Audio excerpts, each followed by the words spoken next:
आपके अवचेतन मन की शक्ति आत्मविश्वास पर दुनिया की सर्वाधिक बिकने वाली पुस्तक जो लिखी गई है डॉक्टर जोसेफ मर्फी। लेखक के बारे में। जोसेफ मर्फी का जन्म आयरलैंड में हुआ, बाद में वे अमेरिका में बस गए। मनोवैज्ञानिक में पीएचडी करने के बाद डॉक्टर मर्फी ने अपना अधिकांश जीवन पूर्व धर्मों के अध्ययन में बिताया। शोध के सिलसिले में वे कई साल तक भारत में भी रहे।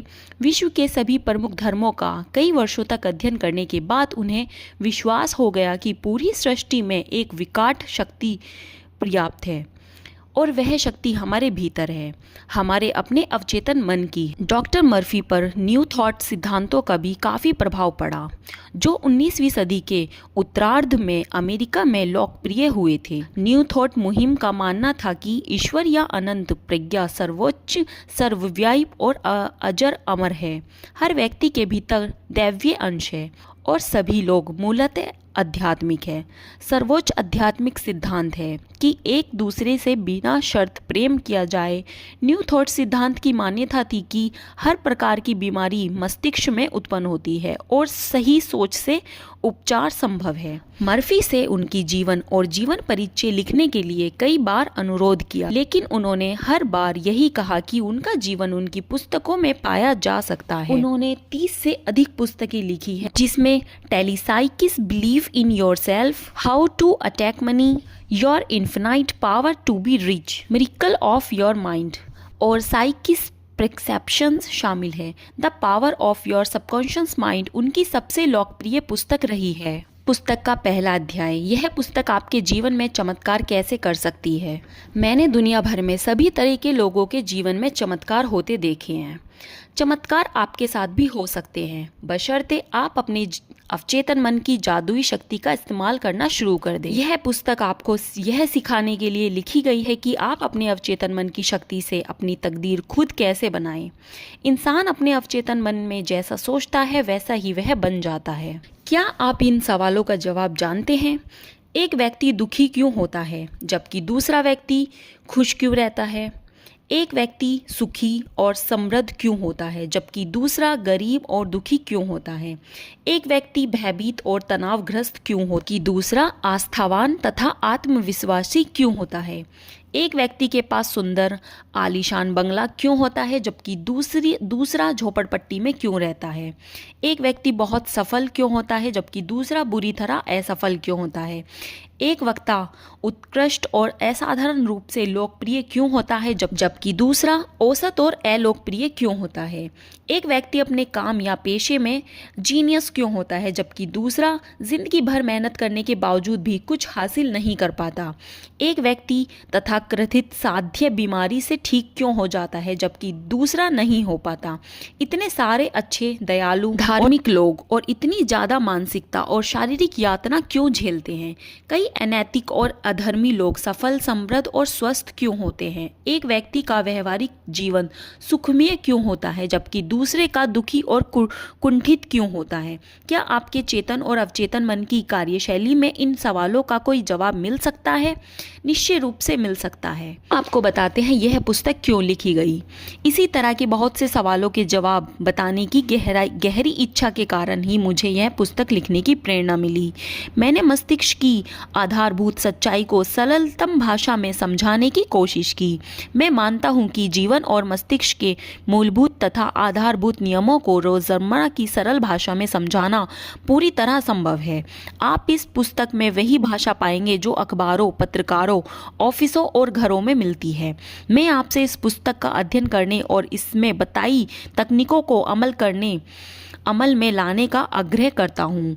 मुझे पूरा यकीन है कि ऐसा करने पर आप उस चमत्कारी शक्ति को जान जाएंगे जो आपको दुविधा, दुखी, उदास, असफलता के कुचक्र से बाहर निकालेगी।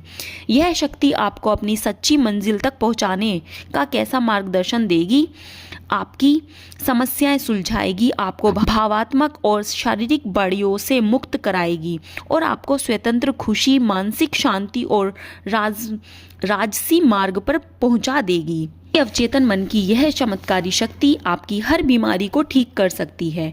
यह आपको दोबारा स्वस्थ, उत्साही और शक्तिशाली बना सकती है। जब आप अपनी आंतरिक शक्तियों का प्रयोग करना सीख लेंगे तो आप डर की कैद से मुक्त हो जाएंगे और ऐसा आनंदमय जीवन का स्वाद चखेंगे जिसे एक संत ने ईश्वर की संतानों की आनंददायक मुक्त कहा है। चमत्कारी शक्ति कैसे पाएं? हमारे लिए अवचेतन मन की चमत्कारी शक्ति का सबसे बड़ा प्रमाण यह होगा कि हमारी बीमारी ठीक हो जाए। तब हमें इस पर भरोसा हो जाएगा। कई साल पहले मैंने एक ट्यूमर का इलाज किया जिसे डॉक्टर की भाषा में सरकोमा कहा जाता है।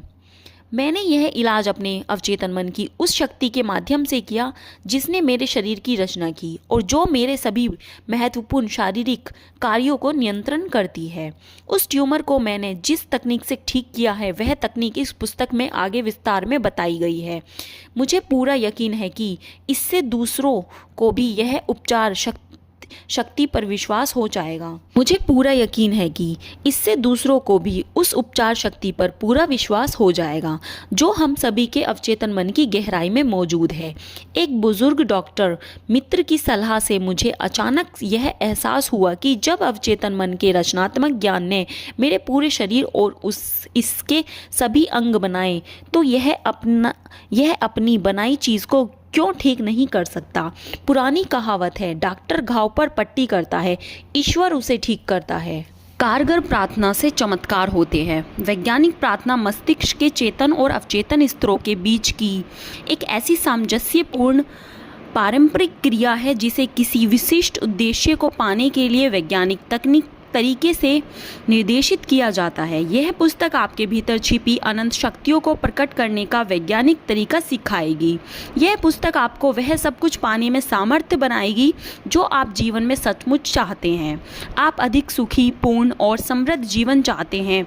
यह चमत्कारी शक्ति का इस्तेमाल करके अपने रोज़मर्रा के जीवन को सुखी बनाएं, अपने काम धंधों की समस्या सुलझाएं और पारंपरिक रिश्तों में सद्भाव लाएं। इस पुस्तक को बार बार पढ़ें और आप अपने भीतर छिपी प्रेरणा और बुद्धिमानी को कैसे सामने ला सकते हैं। अवचेतन मन को प्रभावित करने की आसान तरीके सीख लें। अपनी शक्ति के अनंत भंडार को प्रकट करने का नया वैज्ञानिक तरीका अपनाएं। इस पुस्तक को ध्यान, ईमानदारी से, प्रेम से पढ़ें।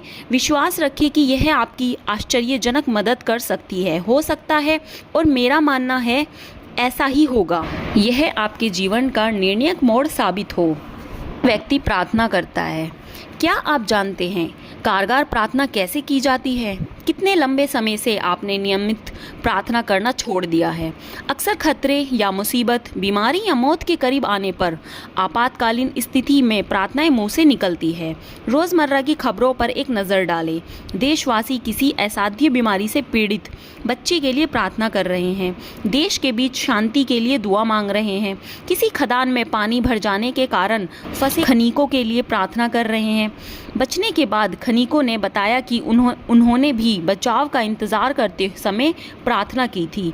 बेशक मुसीबत में प्रार्थना हमेशा मदद करती है, लेकिन प्रार्थना को अपने जीवन का अखंड और सृजनात्मक हिस्सा बनाने के लिए हम मुसीबत का इंतजार क्यों करें? प्रार्थना के नाटकीय चमत्कार अखबार की सुर्खियों में छपे रहते हैं, जो इस बात का सबूत है कि प्रार्थना कारगर होती है।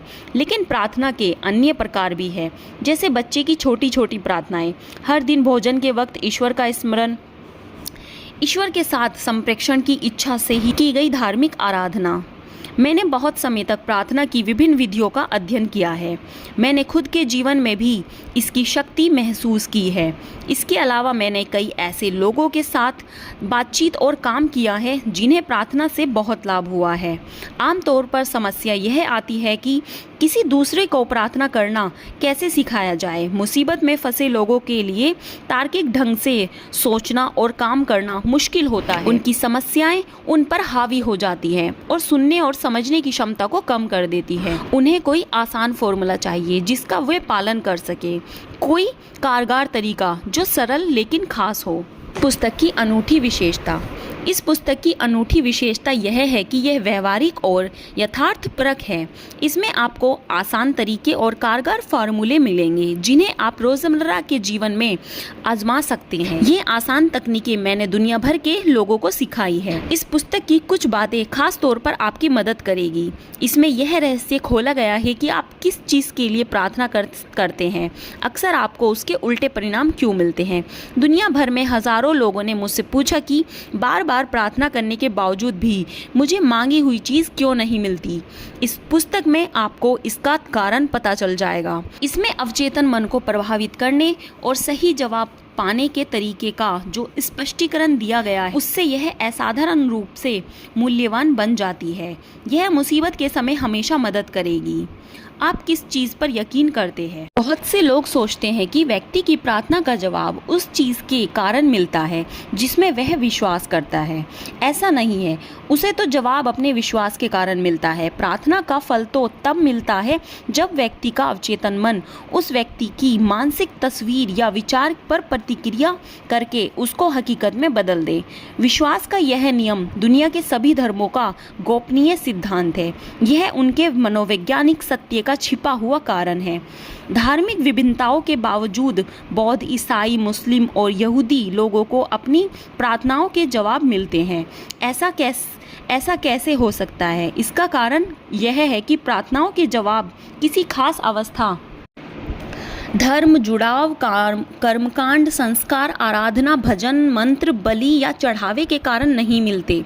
जवाब तो उस आस्था या मानसिक अस्वीकृति के कारण मिलते हैं जिसके साथ प्रार्थना की जाती है। जीवन का नियम आस्था का नियम है। आस्था या विश्वास को संक्षेप में आप मस्तिष्क का विचार कह सकते हैं।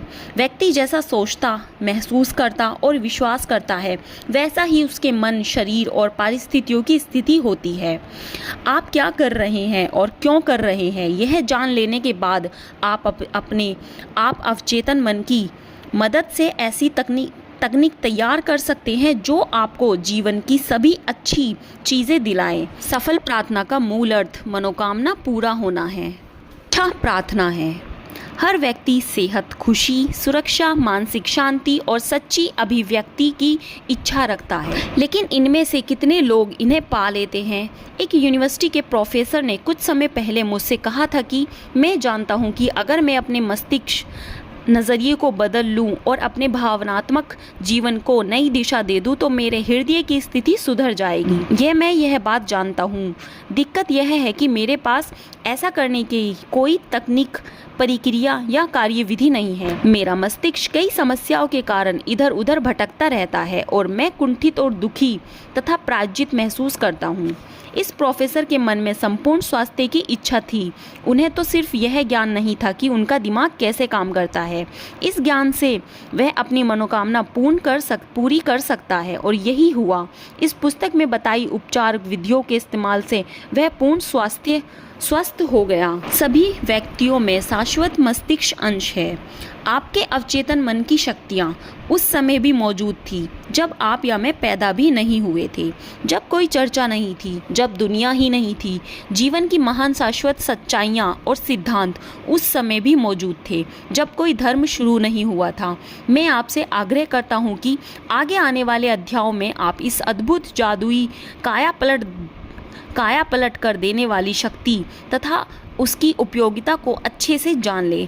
यह मस्तिष्क और शारीरिक घाव को भर देगी, डरे हुए मन को हौसला बांधेगी और आपको गरीबी, असफलता, दुख, कमी, कुंठा की सीमाओं से पूरी तरह आज़ाद कर देगी। आपको तो बस मानसिक और भावनात्मक रूप से अच्छी चीज़ के साथ जुड़ना है जिसे आप हकीकत बनाना चाहते हैं। आपके अवचेतन मन की रचनात्मक शक्तियाँ इसी के अनुसार प्रतिक्रिया करेगी। आज ही अभी शुरू कर दे, आपके जीवन में चमत्कार होते दे। ऐसा तब तक करते रहें जब तक कि आपके जीवन में चमत्कार नहीं हो जाए।